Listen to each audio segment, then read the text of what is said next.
Hello and welcome back to the latest episode of B6 and Beyond. And you are here with me and Cory to discuss everything from the Fulham game. And it is an absolute pleasure to sit here and be able to talk about an Aston Villa win. Cory, how you doing, mate? You okay? Yeah, do you know what? I'm buzzing. It's like winning the Champions League. It's a special day. It's a day that will go down in history. Okay, I won't go that far. But before we do get into it, I just want to remind everyone we do have an ongoing giveaway for either match tickets or a football shirt of your choice. All you need to do to qualify is to hit that subscribe button. We are giving them away every 500 subscribers, so do not miss out because that'll be a shame. And also, we have a like goal on the video for 20 likes. Just drop us a like. It really does help the channel grow. But let's get into it and let's talk about the game. So, right, where do we start? I think let's just go through it. First half, we've obviously got we've conceded the early goal, and at that point, I've got to be honest with you. When I was in the stands, I literally felt like, here we go again. I don't know about you. It was I was just a bit flat. It was a really poor goal to concede as well. Obviously, there was asking for a foul in the box, which was never given. He's took it well, to be fair, Raul Jimenez, but ultimately he should not be conceding that early in the game. He should have kept it a little bit tighter. What was your thoughts on the goal that we conceded?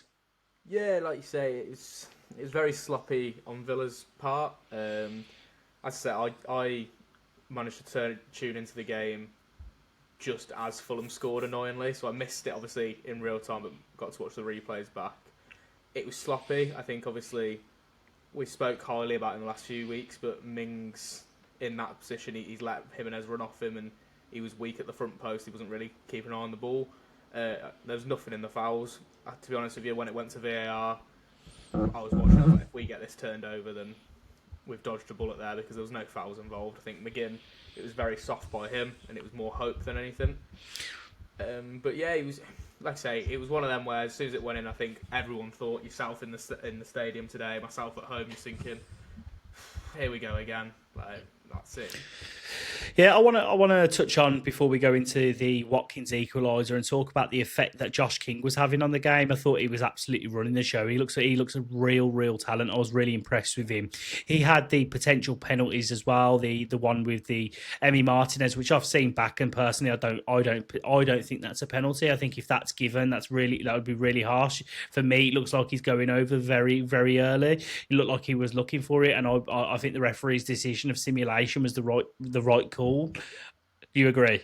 Yeah, no, I 100% agree. I think, listen, that's the thing with Josh King. He's a very talented player. I think he's 18, isn't he? Yeah. Really talented young lad. He needs to get that out of his game, though, because that's now the second week in a row where he's been booked for simulation. I know if there's any Fulham fans watching this, you'll probably disagree and say it was a penalty, but for me, he's purposely knocked the ball away from Martinez and then proceeds to run towards the goal, which it makes it obvious that it's a dive. If you're going around the keeper, you're going with the ball. You're not going to knock it round him and try and go the long way round. And as you say, he was already on the way down anyway. Don't get me wrong, it was a bit sloppy on Martinez's behalf. I think he did go into that a bit too much in that sense, but yeah, it was. So then you've had the second one, which is the Matty Cash handball, which I thought was the right decision by the referee. Matty Cash, what is he meant to do with his hands there? He's gone in for a block. His hand is down by it's behind him. But ultimately, that is a natural body position when you're diving like that. I don't know what else Matty Cash could have done. So for me, again, that's the correct decision by the referee. I do, however, feel that Josh King was having a massive effect on the game, predominantly because of he was getting into the pockets, and I feel that may have been affected by Harvey Elliott's positioning in the game. I think, and I do. We'll go into the substitution of Elliott. I believe that he was pulled because he wasn't doing the defensive work of what Emery would want, which was leaving Lamar Bogard and John McGinn a little bit stretched in midfield, meaning that he was having finding these little pockets a little bit easier. But yeah, we'll get onto that in a minute. So. We've then had an absolute gilt-edged chance where John McGinn has pressed and won the ball. He has to score there. There's no sugarcoating it. He has to score. It's a really poor miss, in my opinion. And then it led on to the Watkins equaliser, which I think we're both really happy with that. I don't know about I'm talking for you here, but what a finish! And Do you know what? it's so funny actually. I'm in a group chat with some people I used to work with, and I used to work in a pub, so it's a bunch of regulars, and they've obviously been giving me grief the whole time about Watkins and how he's not scoring this, that, and the other. I said, name me another striker like Ollie Watkins who's going to go however long without getting a goal, missing chances like he did last week, that header against Sunderland and things like that, and then the goal that he does score is an absolute worldie. And it was a phenomenal finish, because I don't think he once looks at where Leno is either. It's an instinctive finish. It's a finish of the striker of Ollie Watkins' quality. It is very much he knows where he is in the box. He knows where the keeper's likely to be. And it's a brilliant finish. That's when he's at his best, though. When it was as sadly as it sounds, when he doesn't have to use his brain, but when he has to think about things a little bit too much, that's when he misses, because he overthinks. There's one example which is a bit later on in the game, which obviously we're on Watkins now, and we can discuss his performance. Brilliant, by the way, today after his goal. You could see the confidence coming off him, that sort of thing. But as you say, there was the one where he dispossessed, I think it was Joachim Andersen, out on the wing. And I'm thinking, just lay it on a plate for Buendia. This was when we were 3-1 up. Just lay it on a plate, game's done. And you could see he wanted the goal, and obviously he went down. It wasn't a penalty, but another one. Yeah, there was contact. It wasn't a penalty. Anderson got in front of him and he ended up kicking Anderson's leg. It was never a penalty or anything like that. But that's where you're thinking, right, just pass it off. But again, he's confident now. He's got that goal, and he was always going to take it on his own.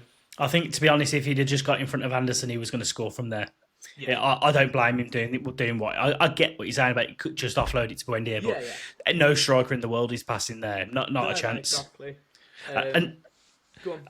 I was going to say, and to be fair to him, I like that, because it shows he shows his confidence. It shows he's being a bit greedy as a striker. I want that from him. I want him to be clinical. I want him to be ruthless, and I want him to have that thirst for scoring goals. And I agree with you. I thought he was absolutely brilliant today. I thought his hold-up play was better. I thought his link-up play was better, and I thought he absolutely ran Joachim Andersen and Calvin Bassey all around Villa Park. He was for me. Very.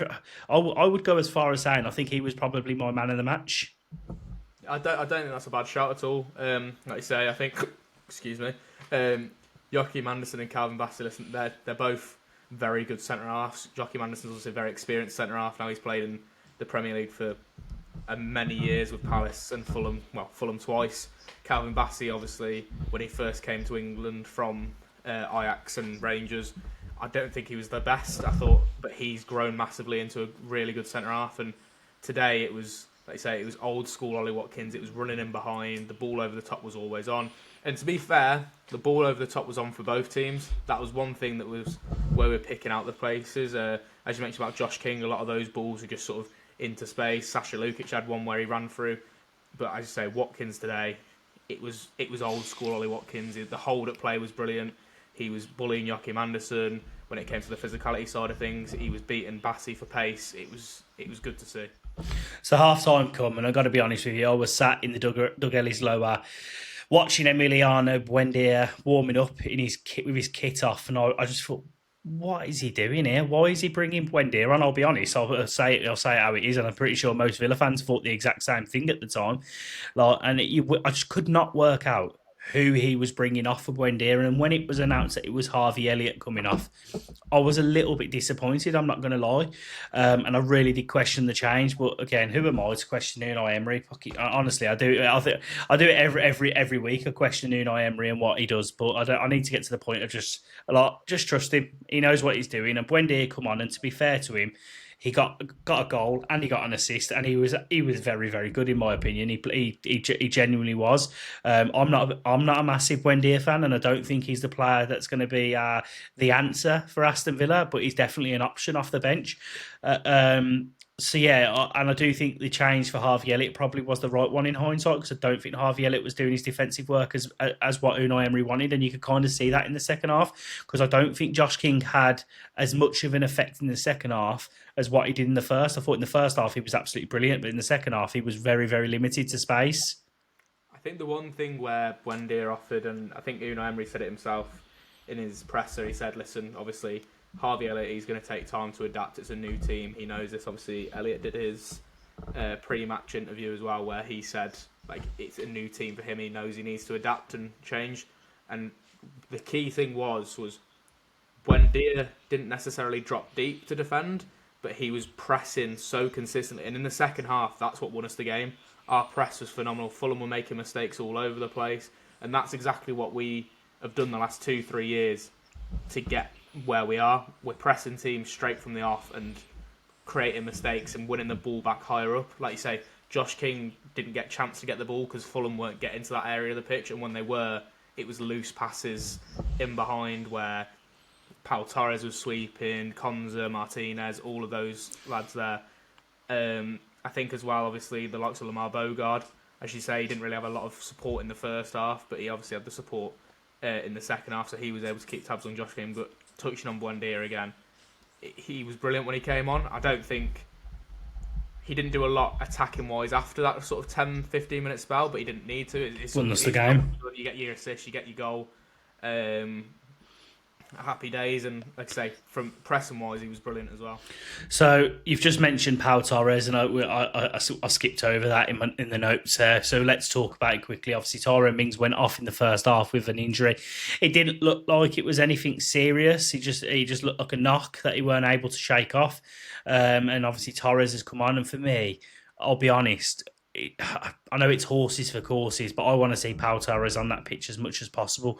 He looked very good defensively today. I know it was, it was against Adama Traore, who's not the best player in the world, at least, but he's still a very strong, physical, fast foot forward, which is the sort of player that would usually give Pau Torres a lot of issues. And I thought Torres marshalled him absolutely impeccably.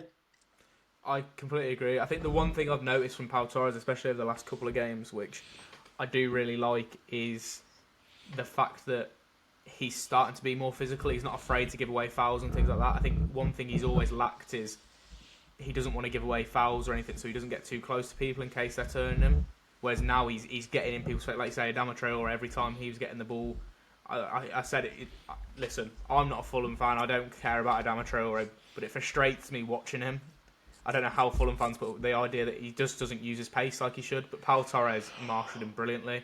And like you say, we do have that massive dilemma of defensively we're better with Mings in. There's no denying that. I think Konza plays better when Mings is next to him. However, in terms of as a team, we play better when Pau Torres is there because Pau Torres, I mean, his passing again today was exceptional as well. The passing in between the lines to the likes of McGinn, picking up Rodgers when Rodgers was coming deep to get the ball. We'll obviously get onto Rodgers shortly as well, but like I say, I think Pau Torres was exceptional. I think he played really well against Rodgers as well.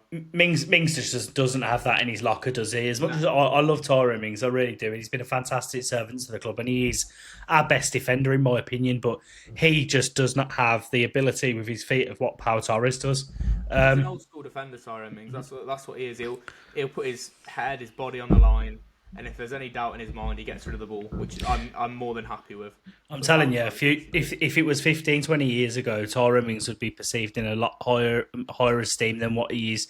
You know, a lot of clubs lot of clubs fans, should we say, laugh about Tyrone Mings. But if this was in the era of the Ferdinands, the Vidics, you know, the old school hard nut defenders, he would be perceived as a lot better of a defender. And I'm pretty sure a lot of other clubs would have come sniffing at him. It's just the fact that his ball playing isn't that good, which is he isn't bad, but he's very slow on the ball in my opinion, and he doesn't move it anywhere near quick enough.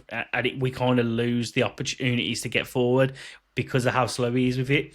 Anyway, onto the McGinn goal. So we go 2-1 up. Lovely goal from John McGinn.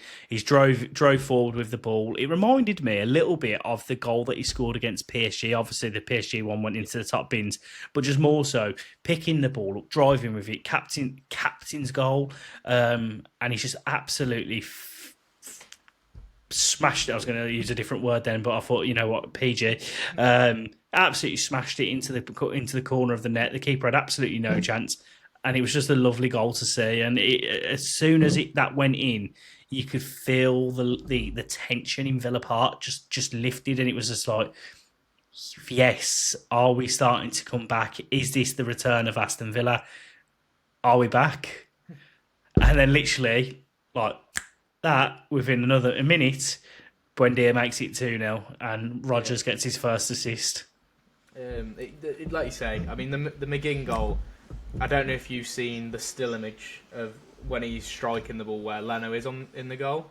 No, I've not, no. There is no way that should be going in. Leno is stood pretty much on that post. Like, he's got it covered. But McGinn, his ball striking technique is so good. The ball's flown past him before Leno can even dive. It is such a good finish. And, I mean, an even better celebration, to be fair, as well. But it was... definitely not in glasses anyway. What is it? Sliding on his knees with one of them ones. Like you say, in that moment, it was somewhere where I think, if we're being honest, the course of the game, the first 30 minutes, we were all worried, I think. Fulham were battering us. Then, when Pau Torres came on, we started to play our football. We obviously get the equaliser. After that, it was all Villa, but it just felt like we needed somebody to take charge, and that's exactly like you said. It's exactly what McGinn did there. He picked up the ball, he ran at the defence, and he hit it. And there's been a few too many times this year where we've had people pick up the ball, run at defences, and when it's opened up, they've took the extra touch or they've tried to make an extra pass for no reason.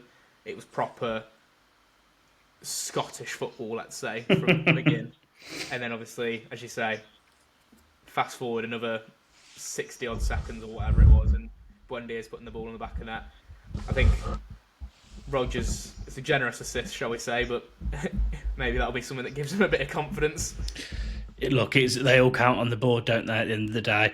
So I think let's touch on a few of the players that stood out for us. So I think first one I want to talk about is Lamar Bogard.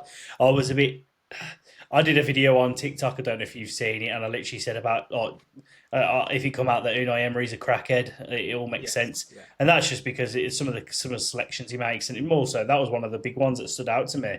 The fact that he put Lamar Bogard in ahead of Boubacar Kamara, which was obviously, in hindsight, to manage Boubacar Kamara's minutes in his legs, because he has just come back from injury. But I am going to say this now, I trust Lamar Bogard with everything I've got. He's a wonderful footballer. It's actually, we've not really touched on it, but obviously McGinn's goal, it's Bogard who's won the ball back. It was Bogard's challenge, and then Buendia's picked it up and played into McGinn. Like you say, Lamar Bogard, we spoke about it in pre-season, how we thought this was going to be a really big season for him. Unai Emery obviously came out and said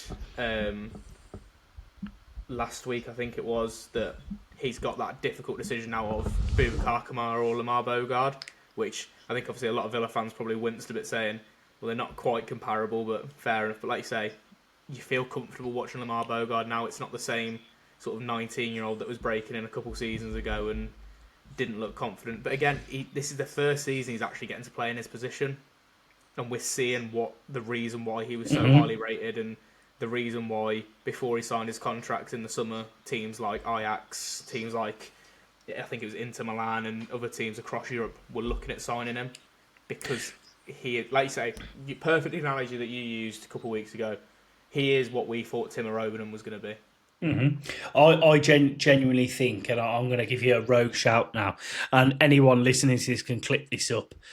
He's going to be the reason why we sell either a Kamara or an Onana.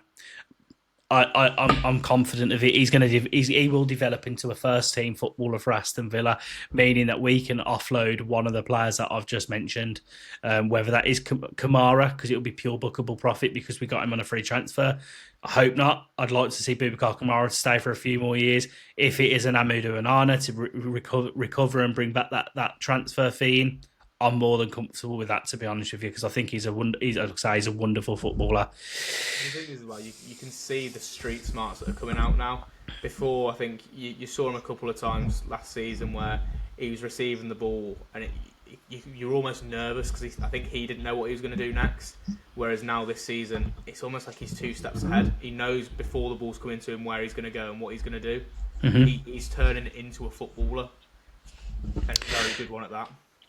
I think we need to talk about Matty Cash. I've been quite consistent with it. I'm not a Matty Cash fan, and I do think it is a position that we do long term need to improve on. But he was again very, very, very good today for Villa. I've seen. I don't know if any other Villa fans picked up on it, but there was a few times in the stands where the fans were getting a bit restless with him going backwards, and he kind of like you've probably seen the video that was online. That was from the Bologna game. He did it again today, and he was just telling the fans like waving his hands at the fans, which I don't like, to be honest with you, but he's showing a bit of fight and a bit of passion about what he's doing. So fair enough. I'm 50-50. I think, I've always said about Matty Cash, I do like Matty Cash, and I think it's probably someone we could upgrade and he'd be a great backup to have. But also, funnily enough, the Bologna clip was when I turned to you at the game actually and said to you about fans moaning about Matty Cash not playing that ball up to Gesson at the time. And it was the right decision. I think anyone who's played football at a decent level or who actually knows football at a certain level, you can't just force the ball forward. If he keeps trying to force the ball forward and loses the ball, then we're going to have people moaning because he's lost the ball and Fulham are coming at us with 10 men. You don't want that. What you want is people who are keeping the ball. At the end of the day, for so many years, last few years, we've been a team who keep possession. That's what we do. Matty Cash does that. There's been a few times, obviously, especially last season, obviously the Man United game where he's given the ball away. But I think there was an example today, actually, where he's tried to go forward when he probably didn't need to, and he did lose the ball. And thankfully, it was when Kevin ran through and ran the ball out of play. But that was when he could have just gone back. And that's the thing. There's no point forcing stuff for the sake of it. I think, like I said, I think this season he's really stepped up, and for me, he's probably been our player of the season so far. Yeah, the specific example that I can remember though, and in all fairness, I do think he should have passed it. It was when he picked up, he had the ball in the right back spot, and if he'd have played a quick forward pass down the line, Harvey Elliott was running into empty space, and he stopped, turned back, and he recycled possession, which we didn't lose possession, but there has to be that balance, don't there? Where sometimes you have to make that forward pass, because if that forward pass can release someone very quickly, it puts you on the front foot very quickly, and ultimately it can lead to an opportunity for Aston Villa. Now, I agree with you. I do think he's been one of our better players. I wouldn't say. I can't bring myself to say player of the season so far, but he's definitely up there, and he has been much improved on what he was last season. I would probably have agreed with you on that player of the season shout potentially if it weren't for the performance against Crystal Palace, where I thought he was absolutely shambolic, to be honest with you, and he was at fault for two of the goals, I believe. I think it was the first two. But anyway, let's just put that at the back of the head, because ultimately we could talk about moments for every single footballer. I think we just need to summarise it that he's playing really well. He deserves credit where credit's due. The next one for me, again, we've briefly touched on him, but was Pau Torres. We won't go over that one too much because we have kind of touched on it again. But for me, I think we need to start seeing him in the team more frequently, because he was fantastic. Evan Gesson. Let's talk Evan Gesson. I thought he was much better today. As we've touched on in recent podcasts, I've always thought he was very good defensively, and he's got that defensive work rate. He presses well, he can tackle. But today he looked like he had the part going forward as well. He didn't look as clumsy and clunky on the ball. He actually completed the most dribbles for Aston Villa, most tackles for Aston Villa. I can't remember the other one, but it was. I thought all round it was a genuinely very good performance from Evan Gesson. I agree. Yeah, I think he was brilliant. Like I say, we've been very critical of his performance based on why we signed him compared to what he's been offering us. And obviously that was the difference. The reason we signed him was for what he was doing today with his dribbling, being able to take people on, that sort of thing. And obviously his defensive work rate's been brilliant as well recently. But like I say, today I think he was brilliant. He's geeing up the crowd as well. It was things like, I can't remember whether it was 1-1 or 1-0 at the time, but I think he went from halfway in our half to winning a throw-in pretty much just outside the Fulham area. And that was just pure persistence of stop and go, stop and go, stop and go. You said it at the Bologna game, actually, about when Jadon Sancho did it. When was the last time Villa had a winger that goes at the full-backs? The last person I can think of is Ashley Young. and that's what Evan Gesson does offer. I think the more he's grown in confidence, the more we'll see him start to take players on, start to be a bit more flashy, show signs of what he did at Nice. And Yeah, I agree, 100%. I said it in the last podcast. It might have been in the matchday vlog actually. I think he is a goal or a goal contribution away from exploding for us. I think he just needs that, just like most of the players, just like someone like Morgan Rogers needs his goal. Watkins got his goal today. Harvey Elliott, he needs probably just one decent game where he gets a goal or an assist, and from there they'll explode. Mate, ultimately, is he what, 24 years old? I think he is 25 at a push. But yeah, either way, however old he is, it doesn't really matter. He's a new lad, new team, new country, new league. He's learning a hell of a lot as they go, and there's been, countless examples of players that have come from foreign leagues that haven't hit the ground running straight away, and sometimes it even takes them a year to bed into the country, and then ultimately you got to realise he's completely moved his life to another country. That is a massive life change. Never mind just a football move. It's for his life. It's a massive thing. So, and I think that's something we as fans do. We don't do very well. We don't consider that these are people. They're not just they're footballers, but they are people. So he's got a bed in, gel, feel. How do you feel when you start a new job? Sometimes you can go into a new job and you can feel like a bit nervous, a bit weird for a few months, and ultimately, then when you then settled into the environment, you settled around your teammates, your colleagues, blah blah blah blah blah.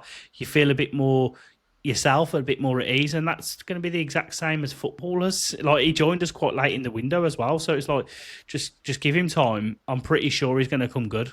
I think as well, like you say, I mean, one of the key facts, he's an Ivorian lad, and I could be wrong here, but I'm pretty sure in Ivory Coast they speak French as well. So him playing in France, it worked well for him. He was speaking the language, and he's come into this country now where I don't know how much English he knows. He might be decent, he might not. We've not really seen him do many interviews or anything like that, other than the one he did obviously when he signed for us.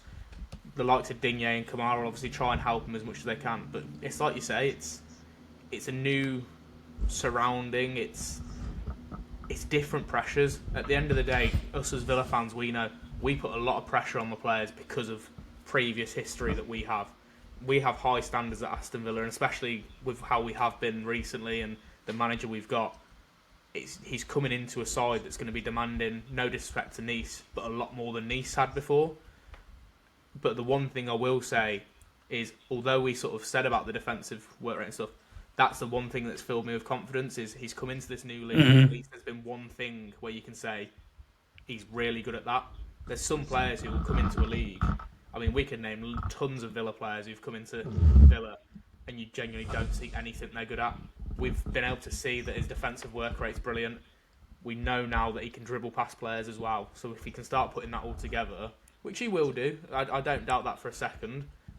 It might not be till January, but if he can start to do that, it'll work really well for him. Mm-hmm.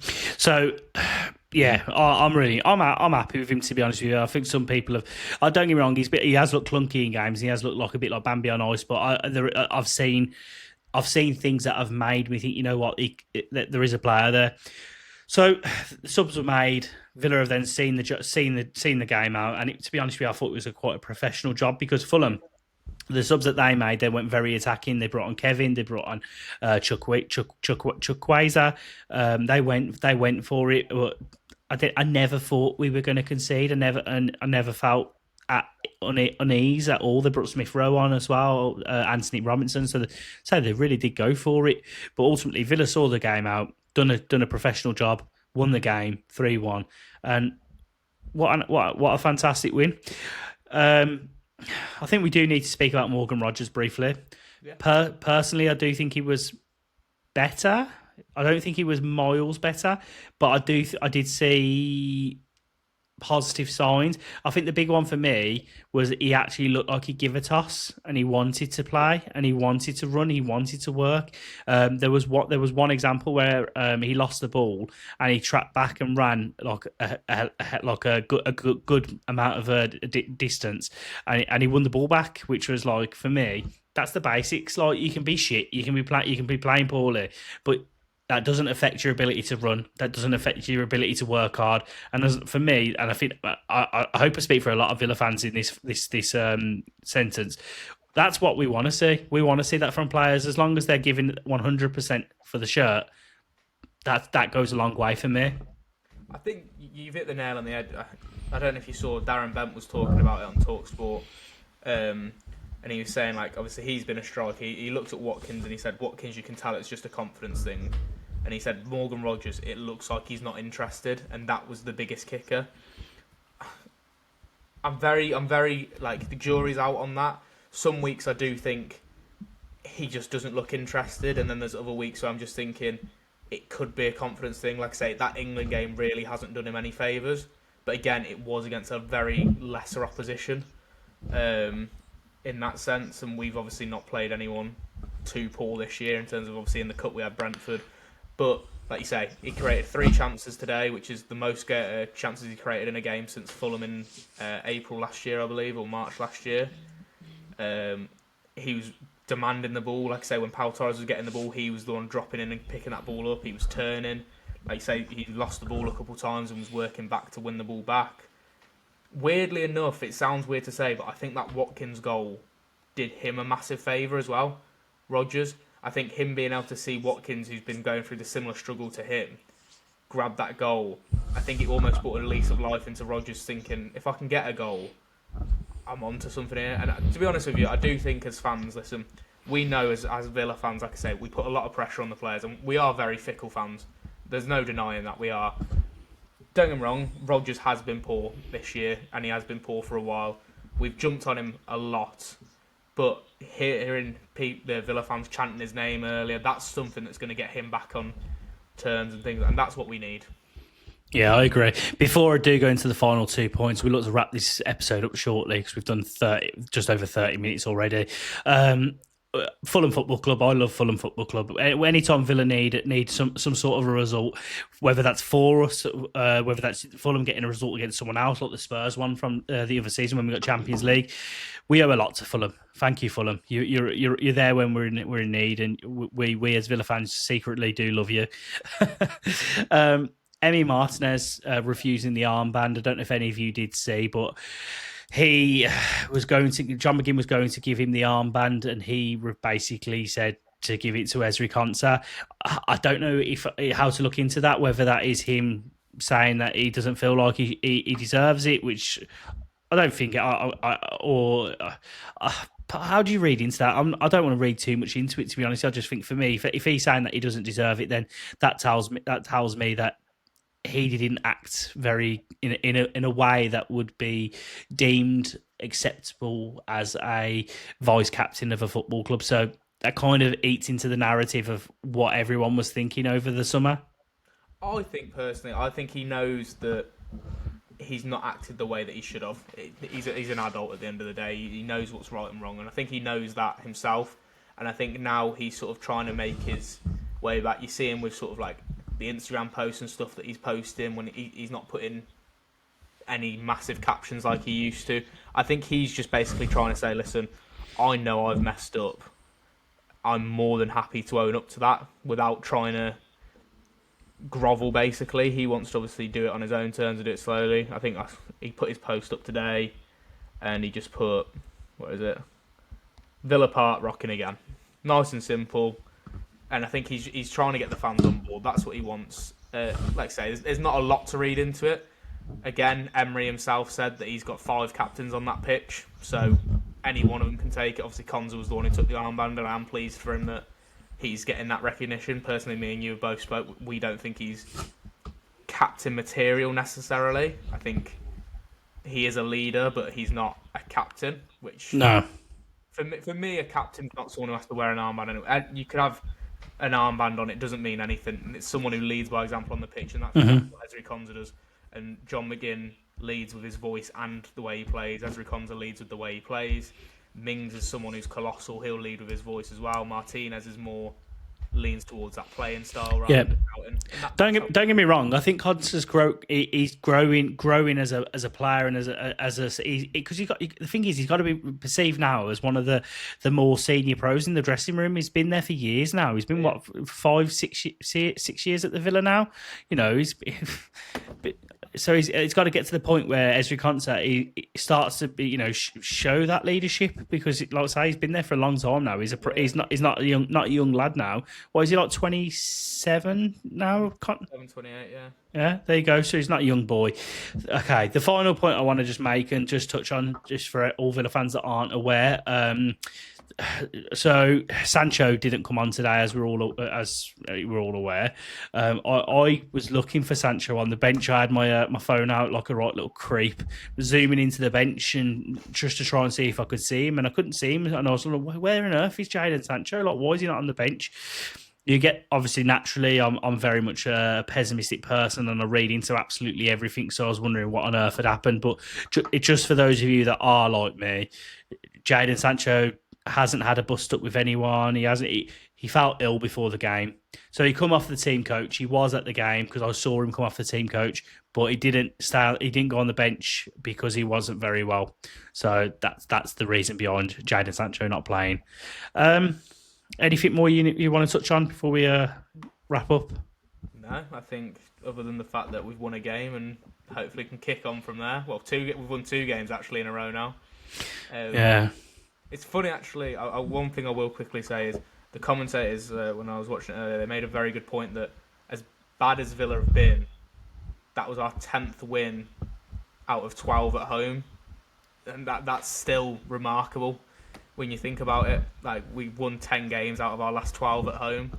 It's not bad, is it? One of them. So for those of you that aren't aware, me and Cory are off to Feyenoord in the week. We will be flying on Wednesday with the game on Thursday. There will be plenty of content to come. So if you aren't already subscribing, make sure to hit that subscribe button and hit post notifications as well if you want to keep up to date with our content for the Feyenoord game. We will be doing a little vlog every day of our experience while we're there. And hopefully the Villa can get 3 points over in Feyenoord. That would be it'll make our trip a little bit better anyway, put it that way. But I'm pretty sure we'll have a good time anyway. So before I do wrap this up, just want to remind you all, make sure to drop a like on the video and make sure you hit that subscribe button if you aren't already. And we do appreciate all of your support. And one last thing from me, and sure from Cory as well, up the Villa.